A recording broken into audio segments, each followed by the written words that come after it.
பீரியட்ஸில் பிரச்சனை இருக்கிறவங்க கண்டிப்பாக இந்த ரெசிபியை சேவ் பண்ணி வச்சுட்டு அடிக்கடி ட்ரை பண்ணி பாருங்கள். இதுக்கு ஃபஸ்ட்டு கடாயில் 1 டேபிள் ஸ்பூன் அளவுக்கு நல்லெண்ணெய் சேர்த்துக்கணும். எண்ணெய் நல்லா சூடானதுக்கப்புறமா 1 டேபிள் ஸ்பூன் உளுந்து சேர்த்துருக்கேன்.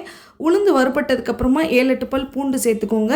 ஒரு 5-6 வரமிளகாய், ஒரு கொத்து கருவேப்பிலை சேர்த்துருக்கேன். அது கூடவே ஒரு கைப்பிடி அளவுக்கு வாழைப்பூவை நரம்பை எடுத்துட்டு கழுவிட்டு சேர்த்துக்கோங்க. இது கூடவே நான் ஒரு அரை முடி அளவுக்கு தேங்காய் சேர்த்துருக்கேன். எல்லாத்தையும் சேர்த்து நல்லா வாழைப்பூ வெந்து வர வரைக்கும் நம்ம வதக்கிக்கணும். வாழைப்பூ நல்லா வதங்கினதுக்கப்புறமா ஒரு கைப்பிடி அளவுக்கு மல்லித்தழை, ஒரு கோலி உருண்டை சைஸ் அளவுக்கு புளி, தேவையான உப்பு சேர்த்துட்டு மல்லித்தழை நல்லா வதங்கணும். அது வரைக்கும் அப்படியே அடுப்புலேயே வச்சு கிளறி விட்டுட்டே இருங்க. ஒரு 2 நிமிஷத்துலேயே உங்களுக்கு நல்லா வதங்கிடும்.